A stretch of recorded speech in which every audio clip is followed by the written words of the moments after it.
Ladies and gents, welcome back to Football Fans in Finance. We had quite a lengthy summer vacation. Summer is almost over, but football returns, club football to be exact. And the English Premier League started off with a bang. Brentford surprising Arsenal, or was it a surprise? To me. Alright. The champions of Europe had quite a commanding 3-0 win against London rivals Crystal Palace. Defending Premier League champions, outdone by Tottenham Hotspurs, and Bruno showing some world class, a hat trick as he was assisted by his midfield friend Pogba, who had 4 on the day. So Man United fans are quite ecstatic. Same can be said of Chelsea fans. Not really much to say on the Arsenal front. But let us start off with Man United. Commanding win. Yeah, it's the first match. Nothing to get too excited about. Last year we played Leeds, we gave them 6-2. Leeds have a particular style of football, and we just work well against that type of football. Leeds is a team that you'll always get chances because of how they play, how they press, and the manager and the team were able to exploit it. We had a fit enough team. We had a ground filled with stadiums, a ground filled with fans, and 75,000 there, and that really I think had a good impact. Positives from the game, 4 assists from Paul Pogba. What was interesting though with the 4 assists, he was playing on the left, but if he probably had 1 assist where he was actually on the left. The other 3 assists, he was actually in the middle of the park. So it kind of goes to show you that, a lot of Man U fans have been crying out and saying, look, we want Pogba in the middle. We think he can do the most damage in the middle. That's where he plays for France doing the damage. But we want him to have a greater attacking presence.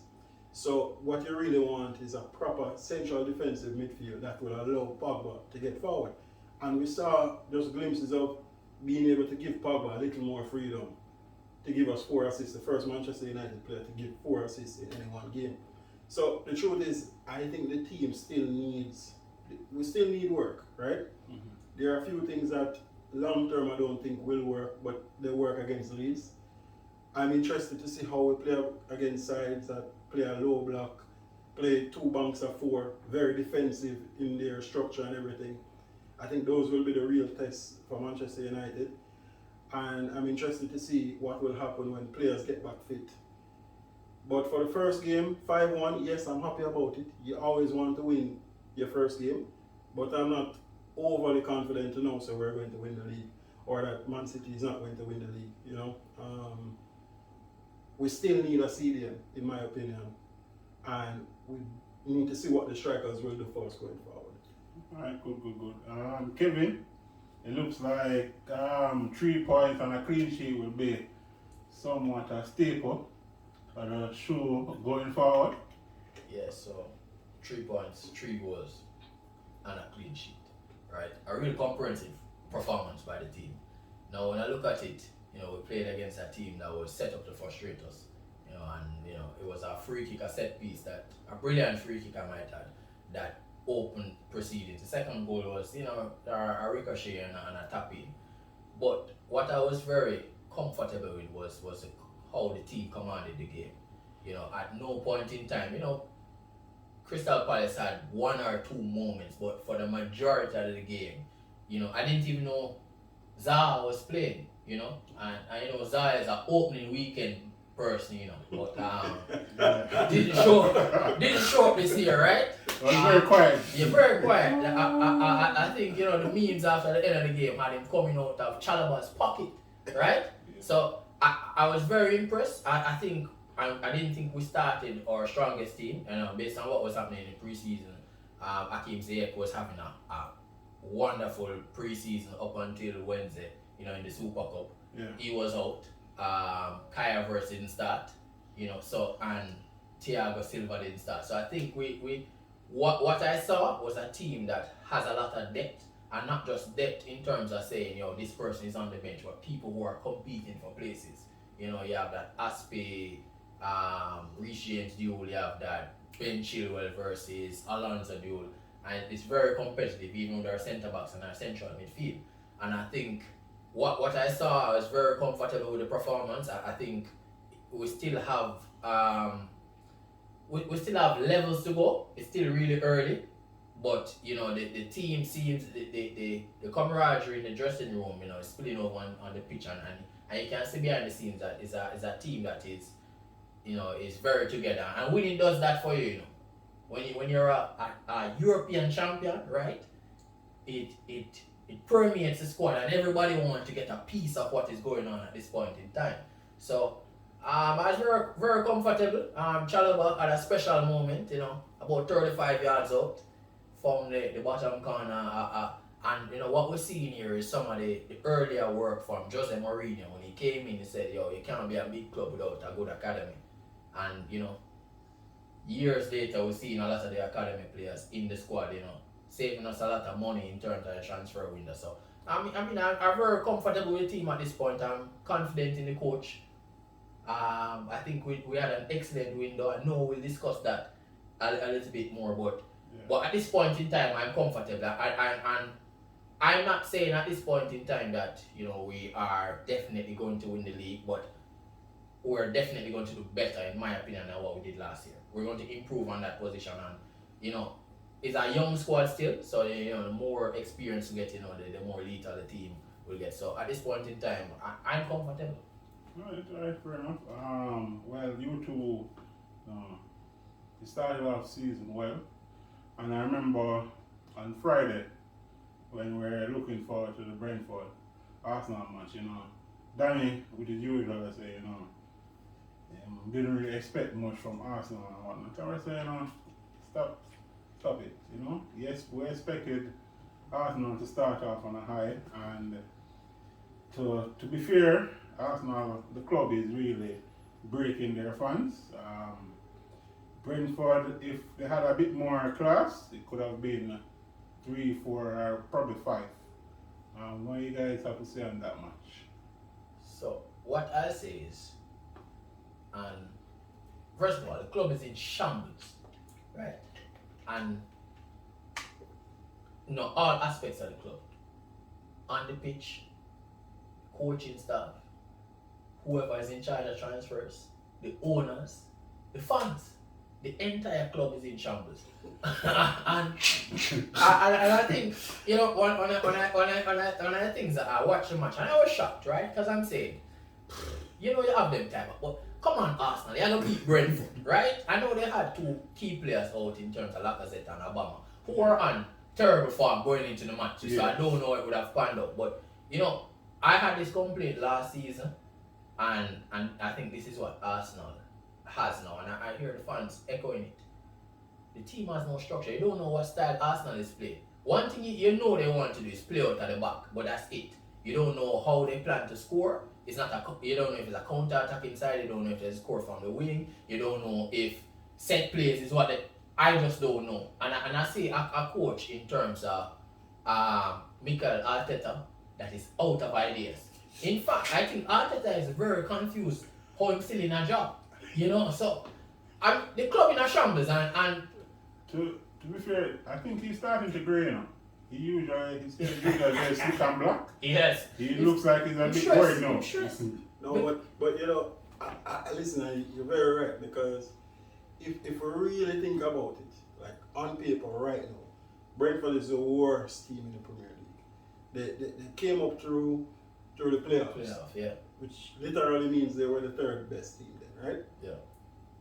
So, and if you look at it, everybody that remained in the Premier League, they would be the worst.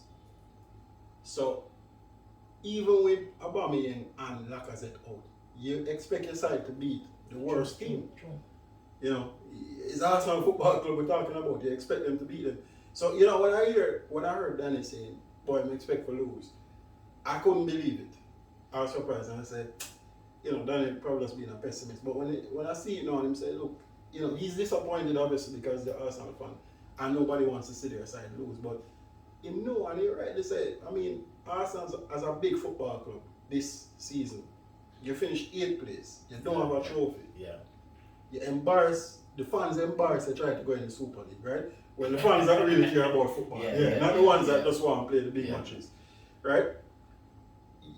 Every other club actually tries something. Man U, the fans them protest them, go buy Sancho and Varane.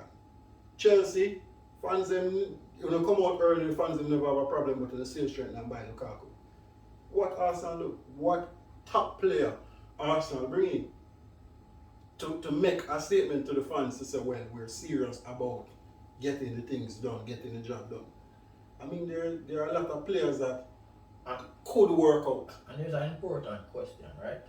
So you finished 8th last season, right? And you haven't changed anything. So you're not really bringing in no new players, you're not changing management. It's almost a continuation. So the vibe or the culture of the club not changed from last season, where you're saying, alright, this is what happened last year, but because we did this and we did that, we're looking for a different outcome. Yeah. I'm not expecting that. And I think at this point, as I said, the club is in shambles. And I don't know how the club come out of shambles. I think the first thing you have to do is get rid of the coach this early. I think this early, you have to sack Arteta. You should have sacked him from last year. But the question is, who do you bring in? Who takes the Arsenal job? And my problem is, I think, well, my thing is that it's from the top, right? Yeah. Because if you want to win, you bring in a coach that has a winning culture.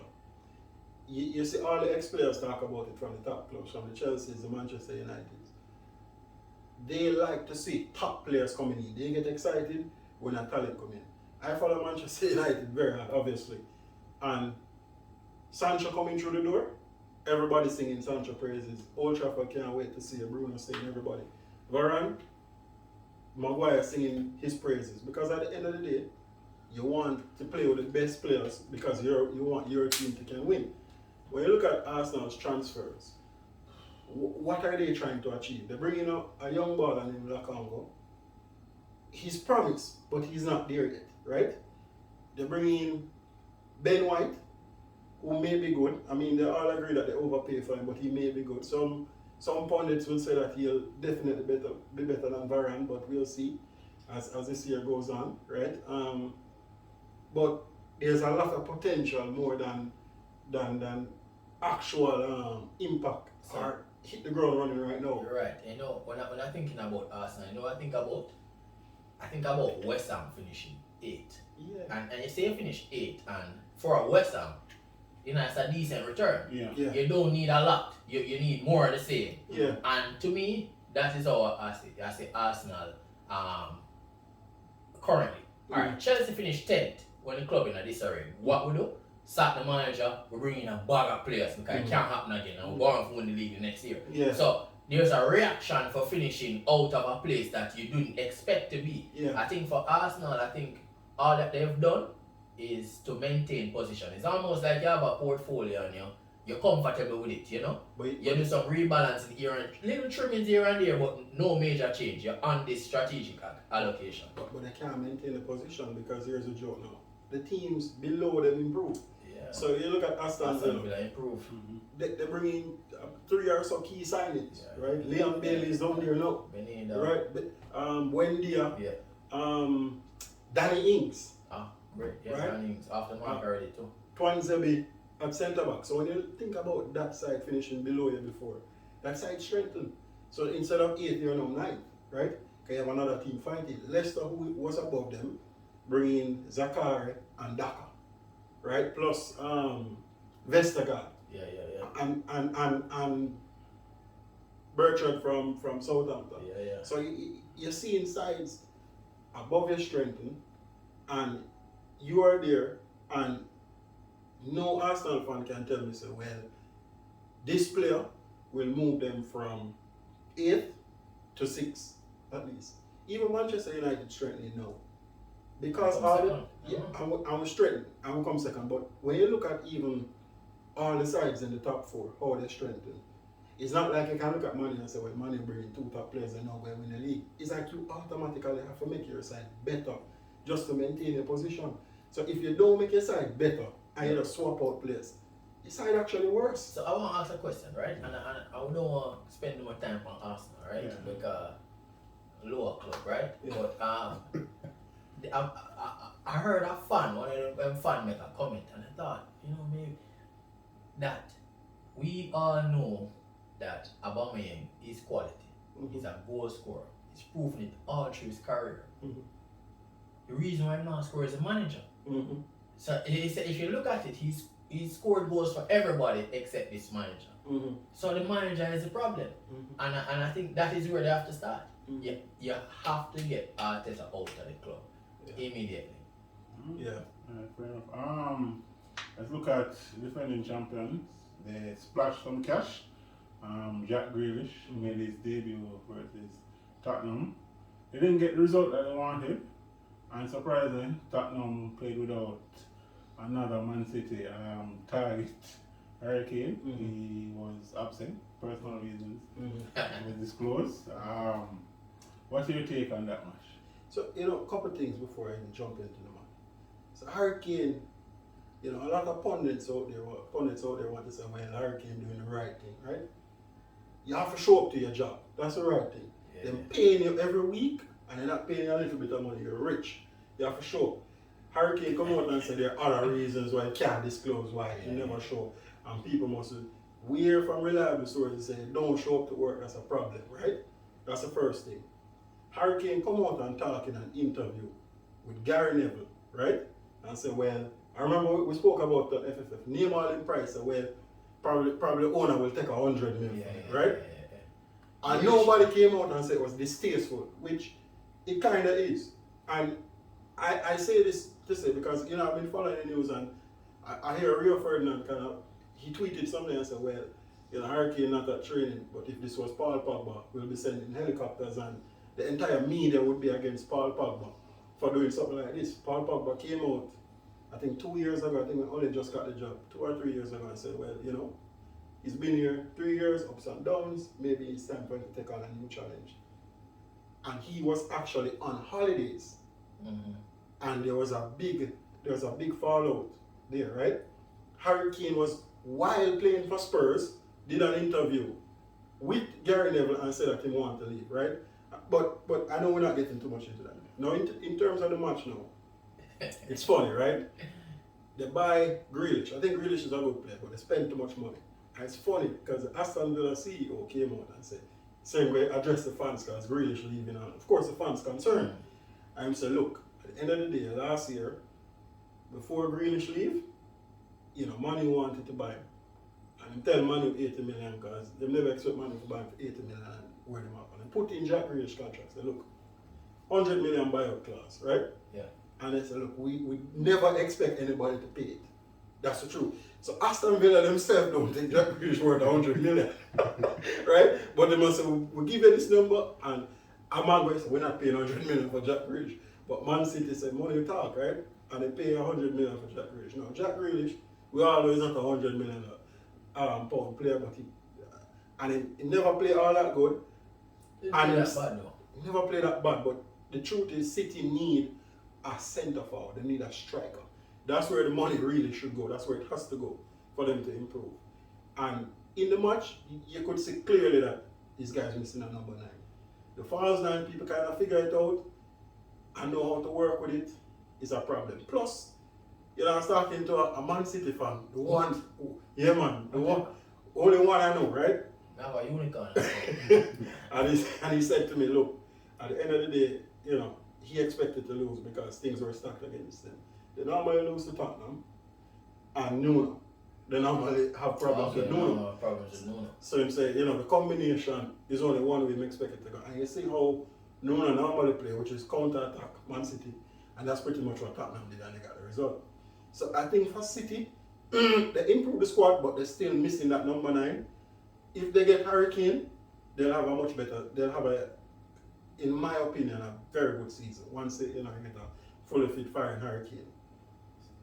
Now, it's still very early days. The match itself, City, as you expect, dominate possession very early. I was watching the match earlier and I said, City they're going to kill Tottenham. and Tottenham hold up them own, started to get well within them shape.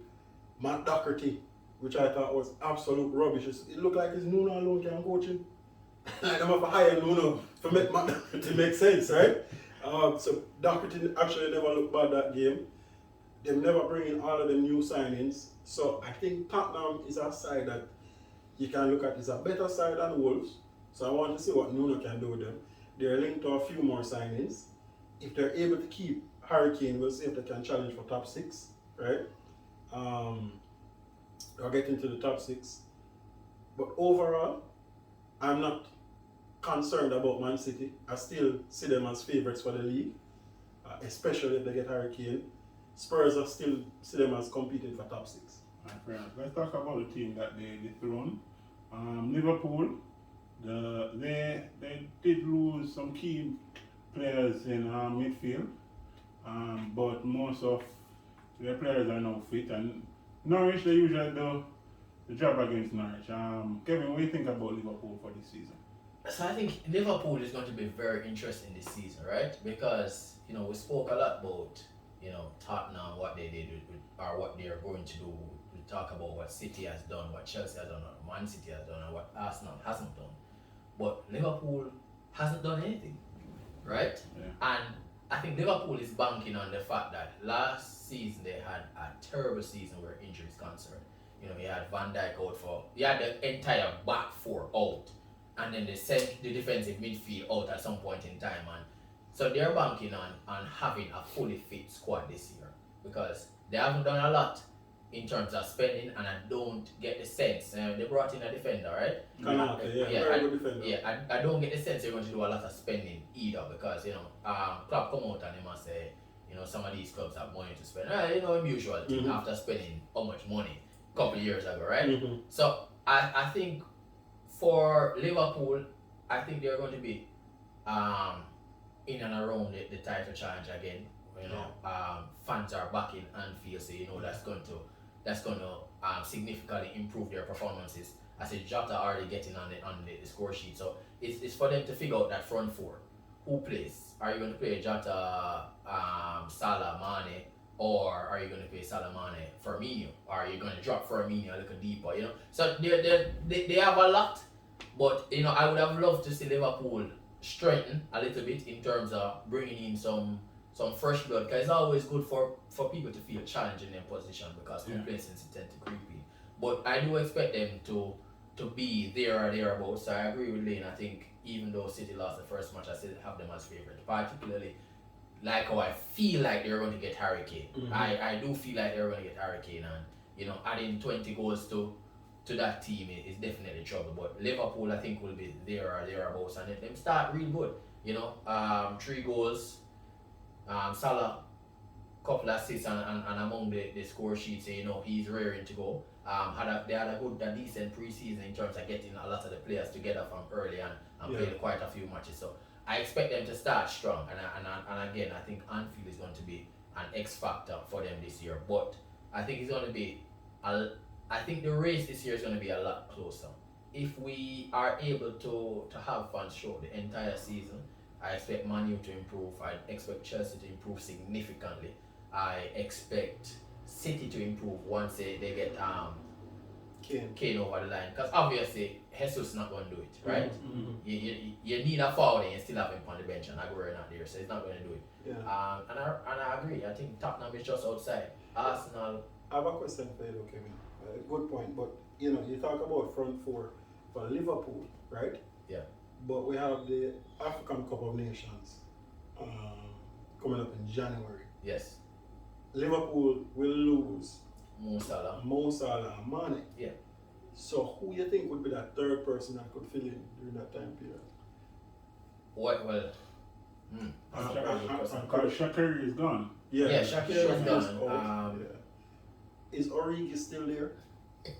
I don't know. I don't think Origi plays well in a 3 also. So I think probably Klopp may consider a formation switch because while Origi has been that wild card and score big goals in big games, I don't think he fits well into the 3. Mm-hmm. So maybe you're looking at a combination of Firmino and Jota, and Firmino being more dynamic, dropping, playing a false nine, coming and connecting play. But I think that's a very good point, because it's going to be a very interesting time period for Liverpool, because and the lose on midfielder as well. And you're expecting Salah, with Egypt, and Mane with Senegal to progress into the tournament. So you're going to lose. You expect to lose these players for a couple of weeks. At least a month. Yeah. So at least a month. That's going to be a very difficult time for them. I'm wondering if with time in the market they're looking to strengthen, because I know there are rumors around it, because they were saying, well, they know that they have the AFCON, so they obviously need one or two players to come in. I think they still have Minamino on the books.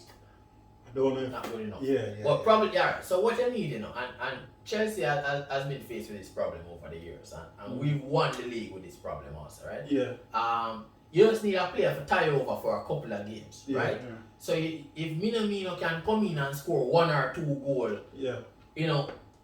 you just need to keep it together, grind out some results till they get the players coming back. But yeah, I think they may look to strengthen, but where the market is right now, I think it's going to be a financial challenge for Liverpool to get the quality that they want. And then also, you already have a very strong front four, right? So what type of quality are you going to bring in? Because you're going to have a next unhappy player on the bench, which is why Shaqiri leaving because not enough game time and whatever. What quality player are you going to bring in that is going to replace a Mane and a Salah over a month period? And what you're willing to pay for it. So I think it's an interesting dilemma. I see Klopp really crying, and poking fun at other people spending money because they don't have any at this point in time. I think the pandemic has been significantly harmful for Liverpool and their finances. But you're right, they may look, but I don't know what type of player they're looking to bring in. So they may try with the Minamino and the Origis to see if they can just grind out some results over that period until the stars come back. Fair enough. A lot said there. As always, we'll ask you guys to leave your comments, like and share. And also give us a knee-jerk reaction to Arsenal. Should it be Arteta out, or is it too early to fire him? Don't forget to click the notification bell so you'll know when we drop another video. Thank you.